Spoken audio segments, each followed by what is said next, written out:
Boa noite, gente. O pessoal tá chegando. Juliana, Nutri. E aí, minha querida? Tudo bem? Neuza, Judili, Ismael Rec. E aí, meu amigo? Tudo bem? Adriane Scartesini. Isso aí, hein? As carinhas conhecidas por aqui. Que legal, né? Vamos começar, tá, gente? Vamos começar a nossa live. Inês. Oi, minha querida. Tudo bem? Espera mais um pouquinho, o pessoal tá chegando. Miriam, tudo bem? Show de bola. Isso aí. Vamos começar a nossa live então. Hoje o assunto é colesterol, né? Por que eu tô trazendo esse tema aqui? Na verdade, recentemente eu fiz meus exames. Na verdade, eu já sei que meu colesterol é alto, né? Eu tenho dislipidemia familiar. Então isso é uma condição genética. E o meu colesterol, o último agora, veio o mais alto de todos, né? Ele veio acima de 300, mas para ser mais preciso ele deu 323, né? E aí eu coloquei nos meus stories que tive esse resultado de colesterol. E aí o que é que eu devo fazer, né?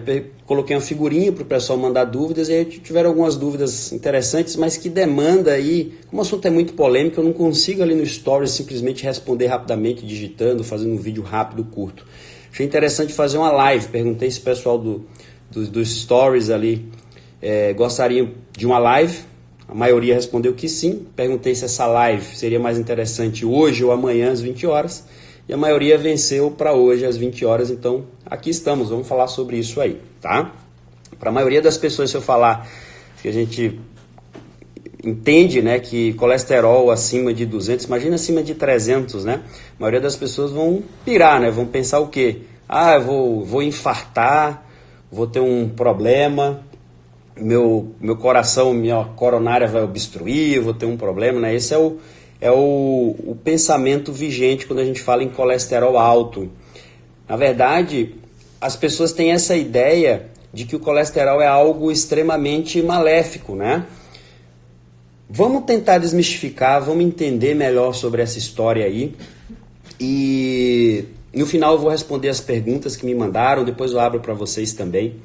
É muito importante eu explicar alguns detalhes aqui para a gente entender isso aí. O fato é que colesterol talvez não seja aquele vilão que a gente achava, né? Mas também a gente não pode simplesmente dizer que quanto mais colesterol, melhor. Então a gente está aqui para poder entender o melhor sobre isso aí, tá? É importante, antes de eu começar a falar aqui, né, que essa live tem o intuito de educar, tá? Eu estou trazendo informações baseadas em ciência, baseado em evidências científicas, o assunto é polêmico, é divergente, né? Profissionais defendem uma coisa, outros defendem outra. Então, a ideia aqui é te educar, te dar mais informações para que você tenha conhecimento, para quem sabe se você está numa situação parecida com a minha, você possa entender um pouquinho melhor e possa discutir um pouquinho mais de igual para igual com o seu médico, não simplesmente aceitar a estatina como sendo algo que vai realmente prevenir um infarto, mas também eu não estou querendo aqui que você deixe de usar, tá? Cada caso é um caso, você não deve adotar nenhuma conduta baseada no que eu vou falar aqui, tá? Você tem que discutir com o seu médico, somente ele, junto contigo, analisando detalhes do seu caso, é que vai poder determinar se você deve realmente ou não usar a estatina, tá bem? A ideia aqui não é te dizer se você deve ou não usar a estatina, tá? César entrou aí, tá sempre presente. Tudo bem, meu amigo? Débora. Grande doutora Érica. Um beijo, minha querida, lá de Recife. Faz um tempo que eu não te vejo, né? Beijão aí, pessoal de Recife. Bom, então, feito esse disclaimer aqui, né, para ficar claro que a ideia não é mudar a conduta de nenhum outro colega que deu para você, é somente educar. Vamos falar um pouquinho, tá? Primeiro, colesterol é algo realmente ruim, porque a maioria das pessoas tem essa ideia. Então a gente tem que entender que, primeiro, colesterol é de extrema importância no nosso corpo. Colesterol ele é a matéria-prima que o corpo usa na produção de hormônios esteroides. Hormônios tão importantes que são mensageiros que servem para levar informações para todo o funcionamento do corpo. Por exemplo, o colesterol, nós pegamos ele com matéria-prima, convertemos em pregnenolona, depois o transformamos em DHEA, e por aí vai seguindo uma sequência onde a gente vai produzir testosterona, estradiol, progesterona, cortisol, aldosterona, enfim. Todos esses hormônios, para pegar a testosterona como exemplo, ela exerce mais de 200 funções no nosso corpo.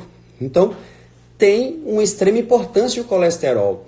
Se o indivíduo tiver um colesterol muito baixo, por exemplo, eu vejo com uma certa frequência indivíduos que usam estatinas, por exemplo, e o colesterol está abaixo de 140, porque o remédio é eficiente para baixar colesterol, sim.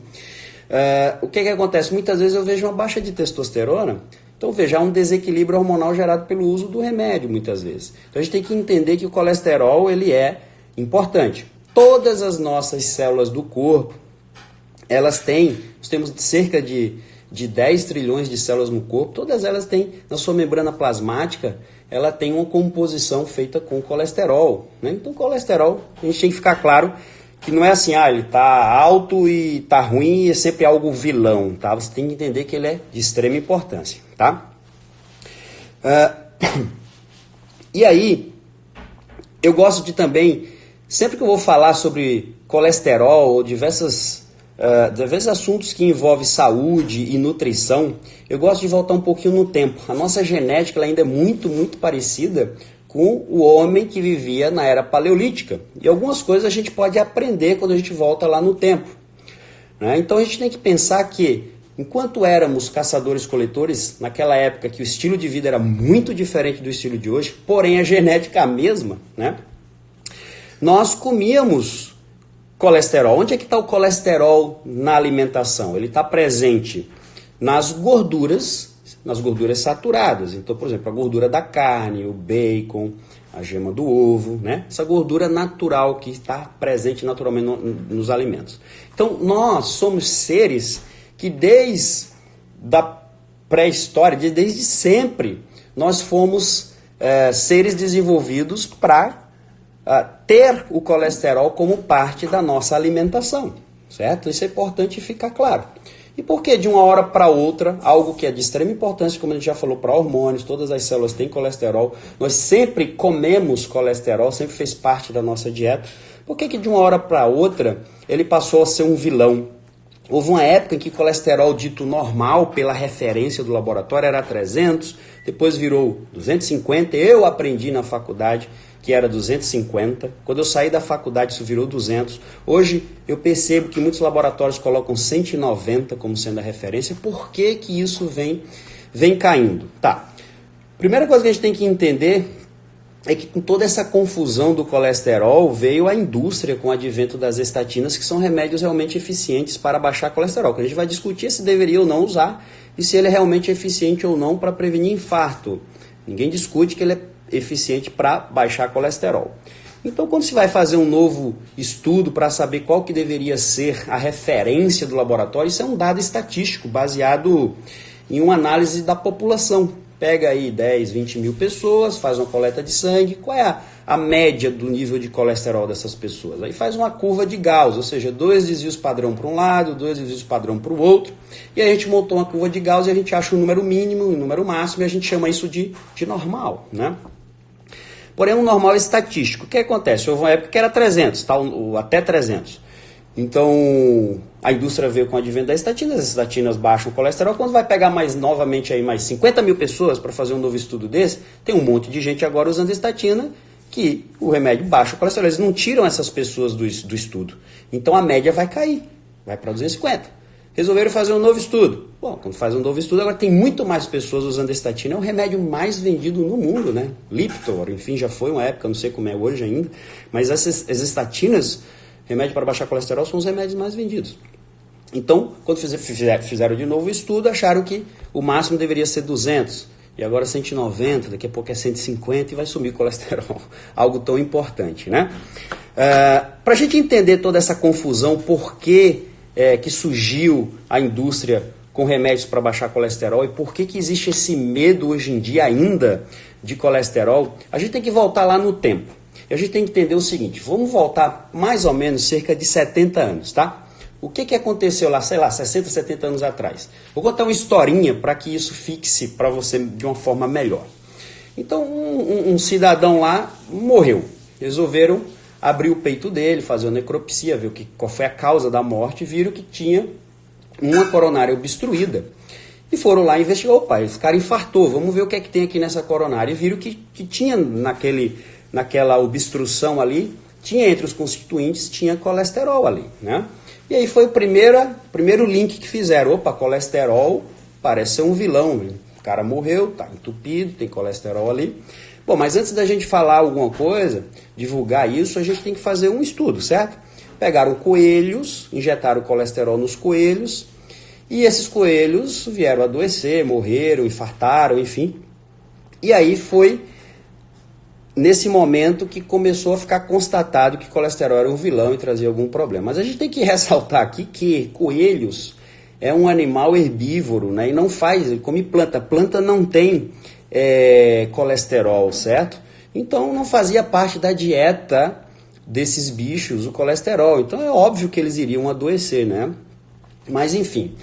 E aí começou esse medo, esse receio entre os próprios médicos, né? Essas críticas aí com relação a colesterol. E aí, olha só, tem um cara chamado Ancel Keys. Esse cara era um médico, tá? Que viveu aí nessa época e que era muito influente no meio médico. E ele, um grande pesquisador, influente, imperativo nas suas decisões, nas suas colocações, ele resolveu fazer um estudo. Esse estudo na época parecia ser bem legal. É o estudo o Seven Countries Studies, né? O estudo dos 7 países, né? E o que é que ele mostrou? O que é que ele conseguiu mostrar? Foi um estudo que ele conseguiu provar que ele visitou alguns países, enfim, coletou dados, ele conseguiu provar que nesses países existia uma associação muito forte entre o consumo aumentado de gordura saturada, que é a gordura essa que ocorre naturalmente no alimento, mais uma vez, gordura da carne, bacon, gema do ovo, enfim, manteiga, né? Existia uma associação do consumo dessas gorduras e um maior risco de ter infarto, né? O colesterol aumenta e tal, infarto. Ele conseguiu provar isso. Então era esse estudo que faltava para ficar consagrado na época, que realmente, um cara influente, um grande pesquisador, ele veio com esse estudo à tona aí. Imagina, na época, se eu vivisse na época, muito provavelmente eu iria acatar o que eu estava sendo discutido ali, o que estava sendo visto, né? Realmente parecia que o colesterol realmente era um vilão.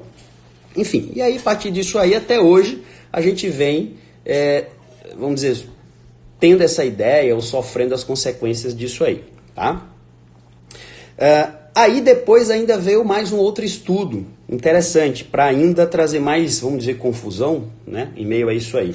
É um estudo que eles fizeram o seguinte, porque como agora a gordura era de fato um vilão, então a indústria veio com o advento das estatinas, remédios para baixar colesterol, e a indústria farmacêutica, alimentícia veio com o quê? Se a gente não pode mais consumir gordura saturada, né, manteiga, a banha, o que a gente vai consumir? Vamos consumir óleos vegetais. Óleos vegetais são óleos isentos, eles não têm colesterol, certo? A gente já falou que planta não tem, né?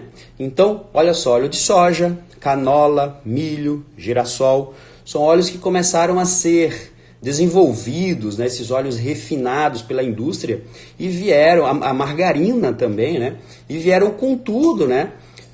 Com aquela propaganda de que eles são isentos de colesterol, eles são amigos do seu coração, faça o consumo disso aí. Bom, e aí teve um estudo que eles fizeram o seguinte, pegaram 2 grupos de pessoas, um grupo iria ingerir gordura saturada, né, banha, manteiga, outro grupo iria ingerir óleos vegetais, soja, canola, milho, girassol. Eles acompanharam essas pessoas durante um período e qual a conclusão que o estudo chegou? Que o grupo de pessoas que consumiu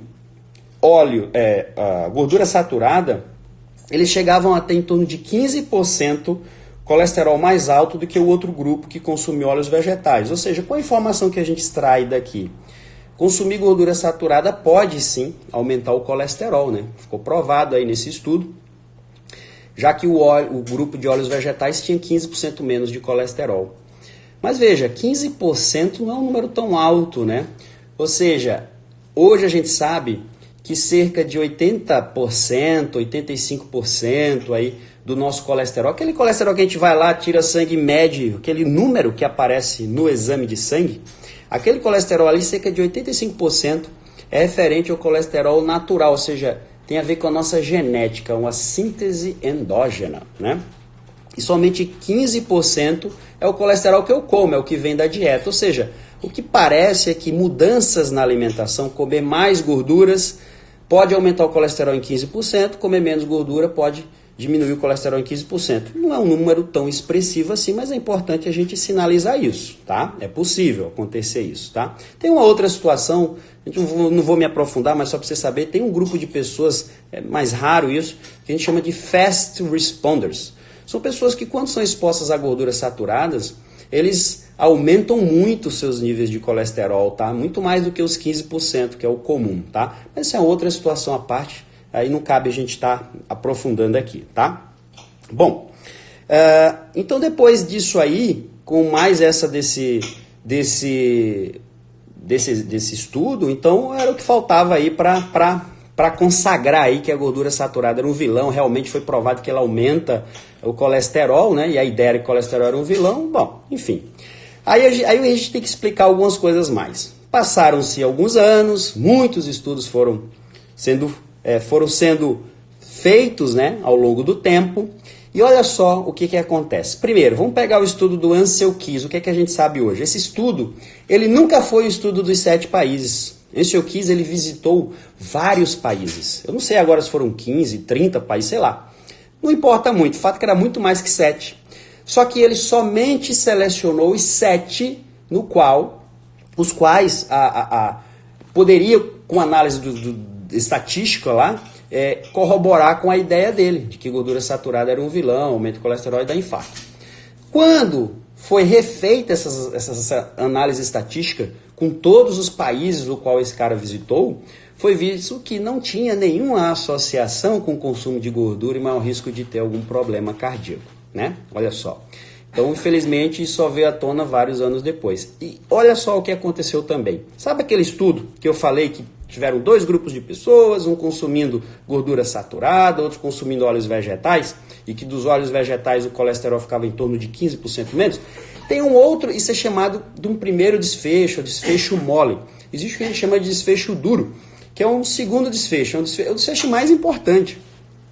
Que era o que? Eu não tenho muita importância para mim se eu consumir gordura saturada, se meu colesterol aumenta ou baixa. O que eu quero saber é o seguinte, meu amigo, se eu estou nesse grupo aqui comendo gordura saturada, independente de meu colesterol ter ficado 15% mais alto ou não, eu vou morrer mais ou vou viver mais? Isso é que importa, concorda comigo? E esse estudo, ele deu essa sequência, tá?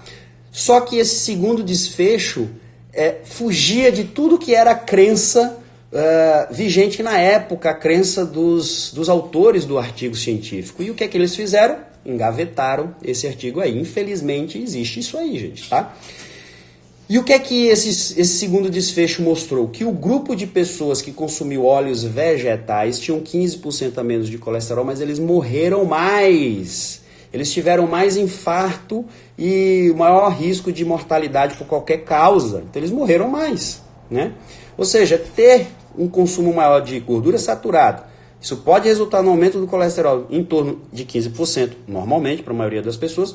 Isso não significa que você vai morrer, não. Significa que você pode viver mais do que se você consumir óleos vegetais, porque esses óleos vegetais são óleos que a gente sabe hoje, são gorduras instáveis, altamente inflamatórias, e a inflamação que é o gatilho para doenças, né? Então, olha só como que se desenhou essa confusão toda do colesterol e o que a gente sabe hoje. Eu estou trazendo as informações que a gente sabe hoje.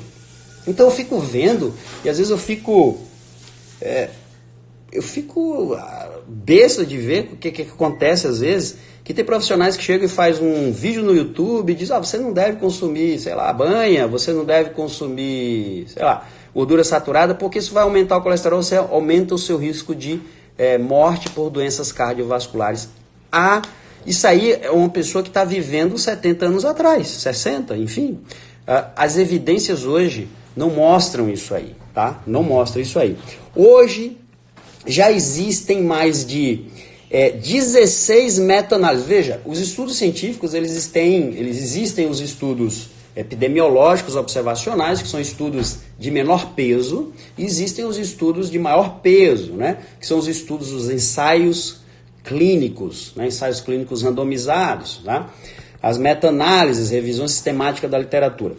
Então, 16 meta-análises e revisões sistemáticas da literatura mostrando que o consumo de gordura saturada não está ligada ao maior risco de doenças cardiovasculares. Tá? Só para quem gosta de evidência saber que existe isso aí, mais de 16, estou falando estudo pequeno não, estou falando 16 revisões dos melhores estudos, 16 meta-análises significa 16 revisões dos melhores estudos que já foram feitos sobre o tema, tá? Então veja, como é que eu posso definir se eu estou em risco aumentado ou não, o que é importante, né? Porque, veja, o meu colesterol total deu 323, o meu LDL eu nem me lembro, porque eu nem olho mais tanto assim pro LDL, né? Porque o LDL a gente entendeu que o HDL é bom, o LDL é ruim. Hoje a gente sabe que o HDL normalmente é bom, LDL normalmente é bom também. A gente tem que saber que LDL existem cerca de 9, 12 subtipos aí de LDL. A gente pode dividir basicamente em dois tipos de LDL, o LDL pequeno e o LDL grande.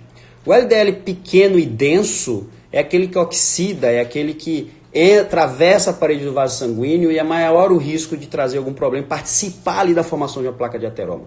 O LDL grande, ele não tem essa característica, ele é mais bom do que mal, né? Então é importante saber disso. Então, colesterol alto, o LDL alto, simplesmente não quer dizer praticamente nada.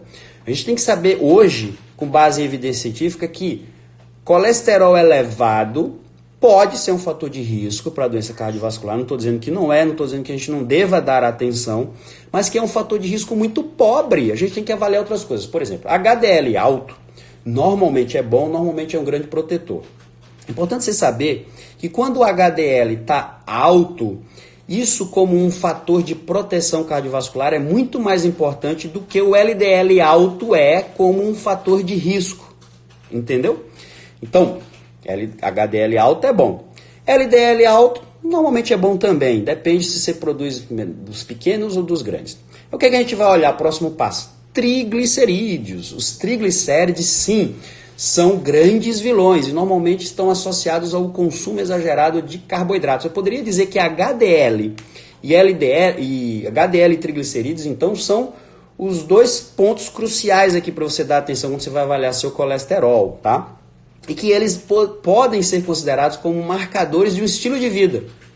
Apesar do HDL ter uma característica bem genética, então às vezes a pessoa tem um estilo de vida legal, bacana, faz atividade física, come bem, mas tem um HDL muito baixo, né? É genética.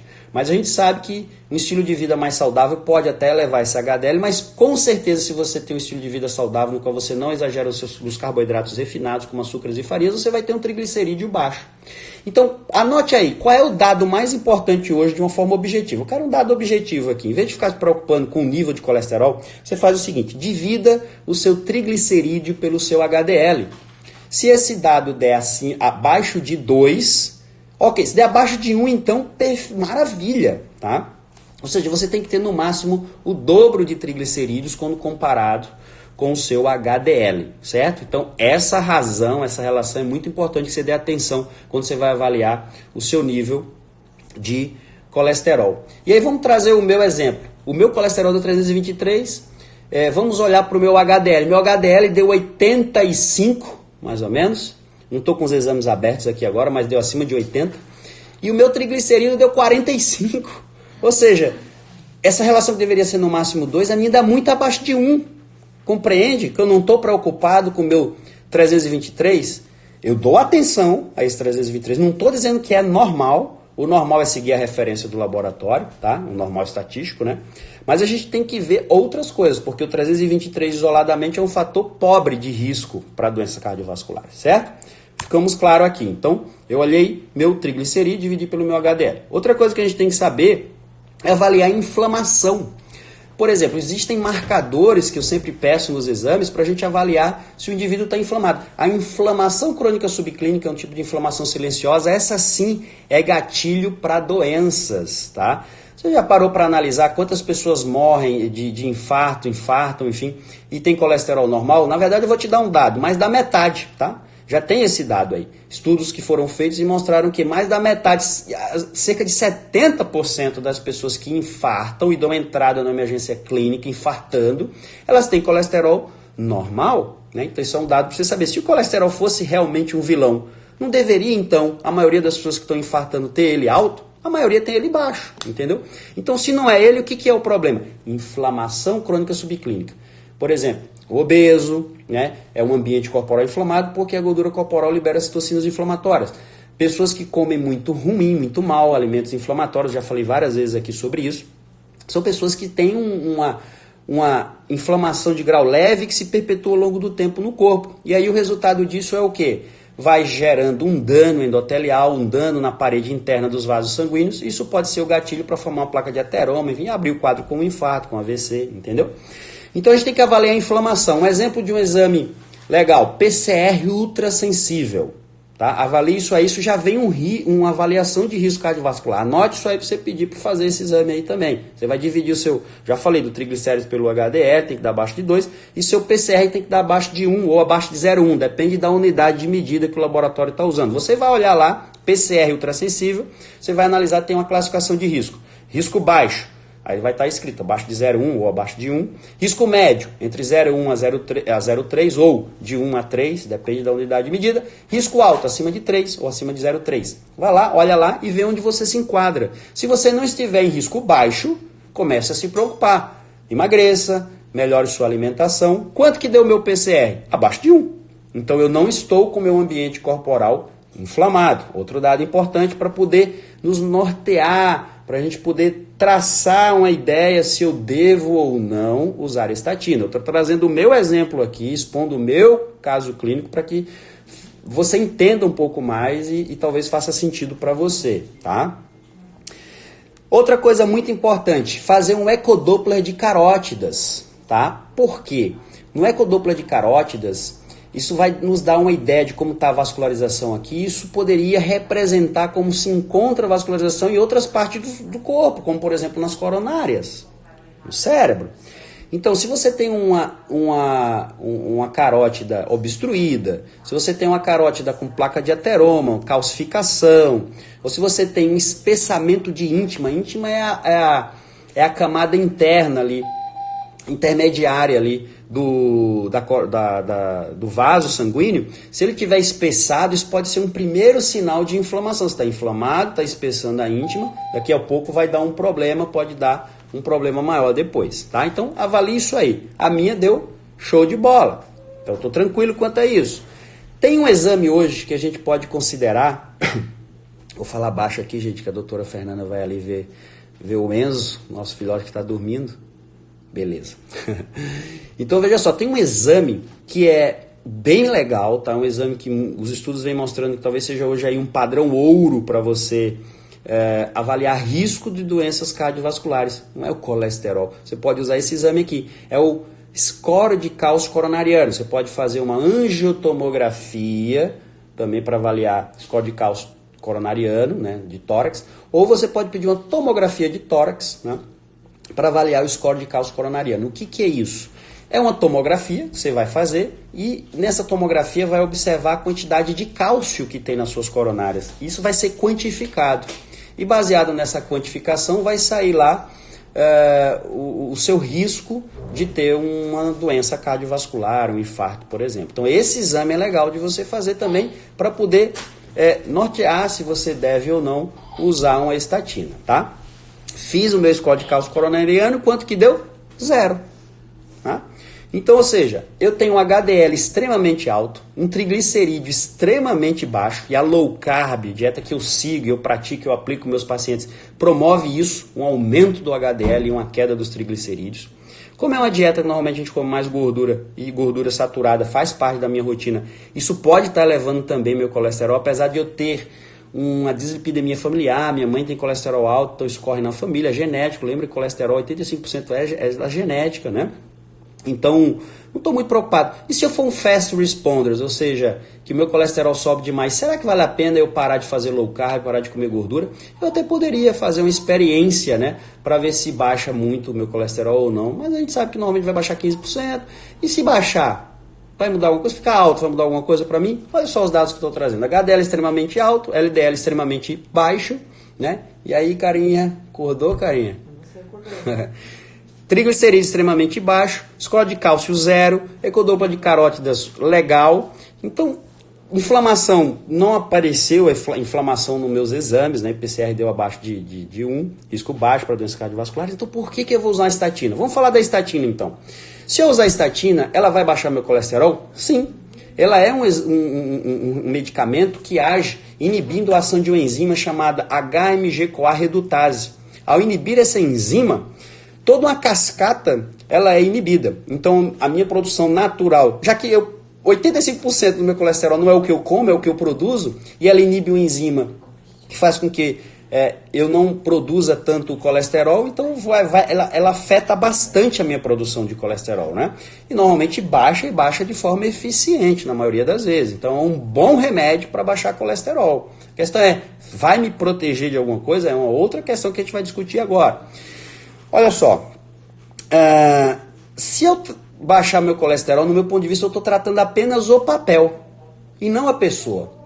Se eu tiver, com tudo isso que eu estou falando, eu tenho um estilo de vida extremamente saudável, e o único fator de risco para doença cardiovascular é a elevação do colesterol, não vale a pena, no meu entendimento, eu usar uma estatina, porque existe o que chamamos de NNT, é o Number Needed to Treat, ou seja, para quem quer fazer uma prevenção primária, ou seja, uma pessoa que nunca infartou na vida, vai usar um remédio desse para baixar colesterol, para ver se realmente vai prevenir o infarto.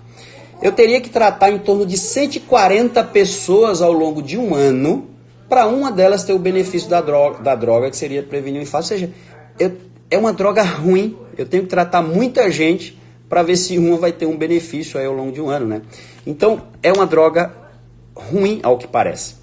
Depois, todas as pessoas que estão usando a estatina, a chance que os estudos mostram, a chance de ter o efeito colateral da droga é muito maior do que realmente prevenir o infarto, né? Então, tendo isso em mente, por que eu vou usar um remédio que eu tenho uma chance muito maior de ter um infarto, uma chance muito maior de ter um efeito colateral e pouquíssima chance de prevenir um infarto, né? E o que tudo indica, o meu risco é muito baixo de ter um infarto, né? Com dados mais importantes do que o colesterol isoladamente. Então, para mim, realmente não faz sentido usar uma estatina. Não estou dizendo para você que você não deve usar, cada caso é um caso, tá? Quais os efeitos colaterais? Dor muscular, olha só, o remédio, quando inibe essa enzima, ele inibe outras coisas, por exemplo, produção de coenzima Q10, um nutriente importante para as mitocôndrias, que são organelas das nossas células que produzem ATP, nossa forma de energia. Eu posso ficar fadigado, eu posso ter queda do libido, eu posso ter osteoporose, alterações hormonais, eu posso ter dores musculares, é a queixa mais comum e frequente, né? Então, é um remédio que para mim realmente não faz sentido nenhum, tá? Pode ser que faça para você, cada caso é um caso, discuta com o seu médico, tá? Bom, vamos responder aqui as perguntas que me mandaram, as pessoas que me mandaram no meu Stories. Se você também tiver alguma dúvida, mande aqui agora, a hora é essa, tá? Eu vou ler aqui as perguntas, vou responder as pessoas que me mandaram e depois eu vou abrir aqui para vocês responderem, tá? Para responder para vocês. Bom, o Alan Borges perguntou o seguinte: a cetogênica aumenta o colesterol, mas deveria aumentar o triglicerídeo? Então ele primeiro afirma que cetogênica aumenta colesterol, depois pergunta se deveria aumentar triglicerídeo. Então a gente tem que saber o seguinte: primeiro, cetogênica é uma dieta mais rica em gordura. Ela pode aumentar o colesterol? Pode, não quer dizer que vai. Então a primeira coisa, a gente não pode afirmar que fazer cetogênica vai aumentar o colesterol. E se aumentar? Bom, normalmente aumenta em 15%, que é o que é representado do colesterol dosado lá no meu sangue, é o que vem representado externamente, exógeno, que é o que eu como, normalmente 15%. A não ser que eu seja um fast responder, e aí ele pode aumentar muito. Mas normalmente a gente viu que aumenta partículas boas, né? HDL, cai triglicerídeo, aumenta LDL, partículas grandes, então parece ser bom, né? Enfim. E o triglicerídeo deveria aumentar? De jeito nenhum.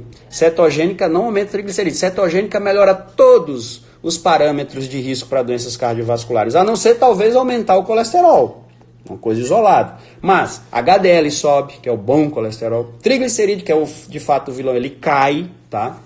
A relação triglicerídeo para o HDL fica muito melhor em quem faz dieta cetogênica, tá? Bom, vamos para a próxima pergunta aqui. Doutor, quando o uso da estatina é por causa de obstrução de carótidas, poderia falar a respeito? Então, minha querida, quando você já teve um evento cardiovascular, tá? Boa essa pergunta, tá? Imagina que você já teve um infarto, você teve uma obstrução e agora já foi tratado, isso aí, ok. Para prevenir um segundo evento cardiovascular, aí os estudos parecem mostrar que a droga começa a melhorar um pouco mais. Por exemplo, o NNT, que é o Number Needed to Treat, já diminui mais. Então, parece fazer algum sentido usar a estatina na pessoa que já teve um infarto e quer prevenir um segundo evento, tá? E é uma outra situação, a gente está falando aqui de prevenção primária, a pessoa que está com tudo limpo, né?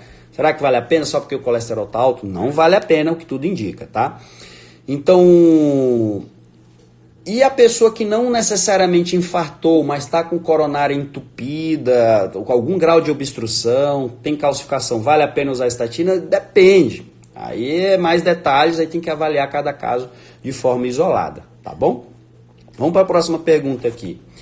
Marcelo perguntou: ácido úrico elevado pode gerar aterosclerose e o colesterol ser um mocinho e não um bandido? Eu nunca li nada a respeito, Marcelo. Interessante sua pergunta, né? A gente sabe que o ácido úrico, quando ele se acumula demais no sangue, ele pode, na verdade, se direcionar para uma articulação e gerar crise de gota. Crise de gota clássica é aquela que você acorda com uma dor muito grande no dedão do pé, né? Mas pode ser em qualquer outra articulação.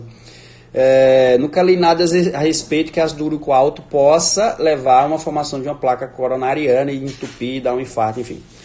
O que sabemos é que, e isso eu vejo no consultório todo dia, é que o ácido úrico elevado muitas vezes ele vem como uma consequência da síndrome metabólica. Aquela pessoa que não se cuida bem, tem um estilo de vida ruim, está muito obeso, tem uma circunferência abdominal muito grande, tem gordura no fígado. Então os marcadores de inflamação se elevam, como ferritina, como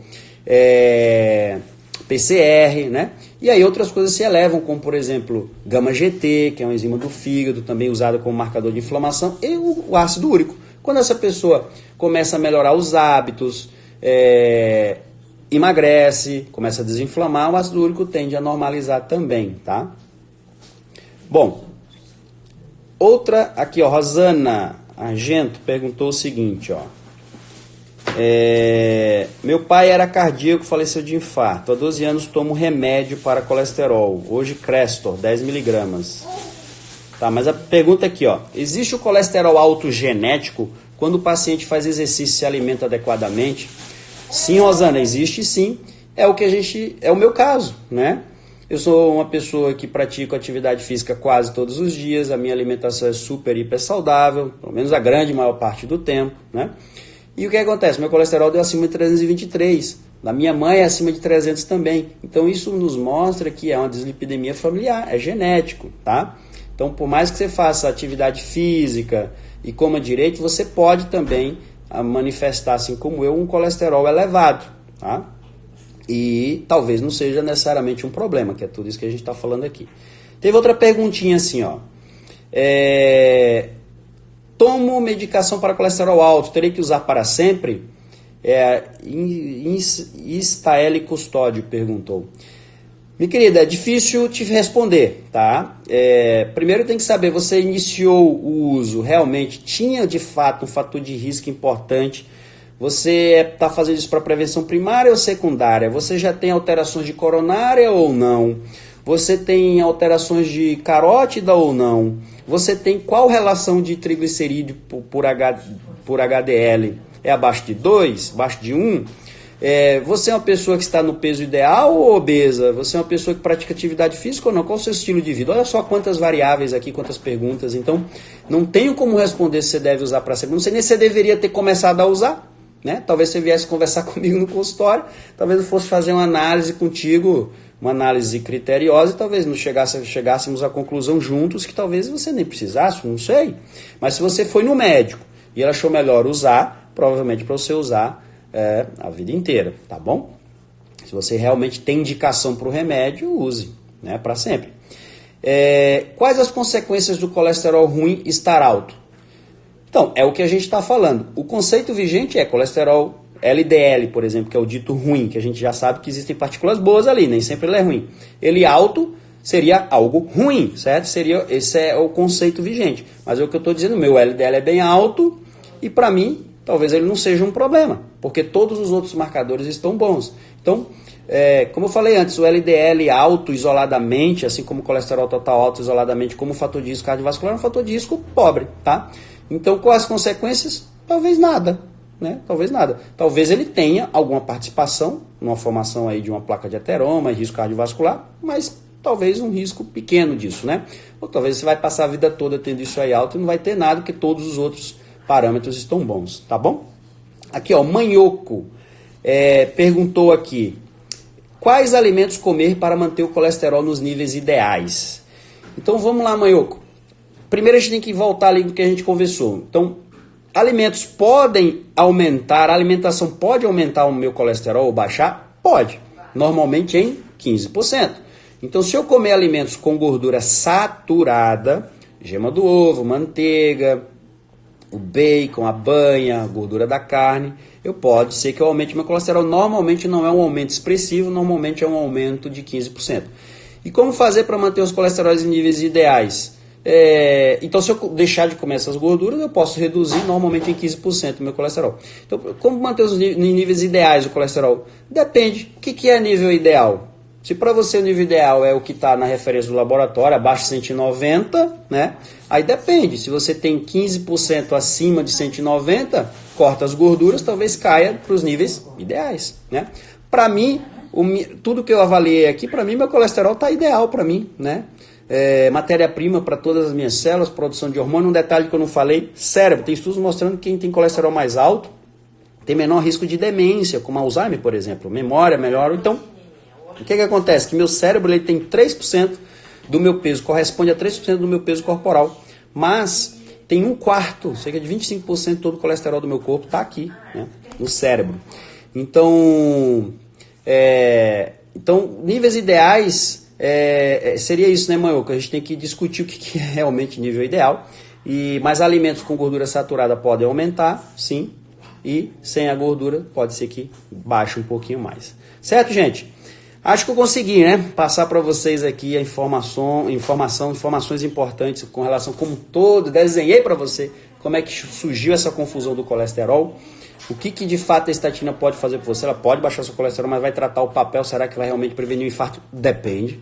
Tem todas essas variáveis que a gente discutiu.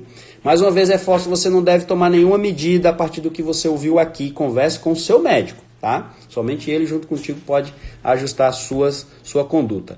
E vamos ver se alguém perguntou alguma coisa. Se ninguém perguntou, que ficou claro aí para todo mundo, e ótimo, né? Vamos ver aqui, se alguém tiver alguma perguntinha, manda aí, que a hora é essa, hein?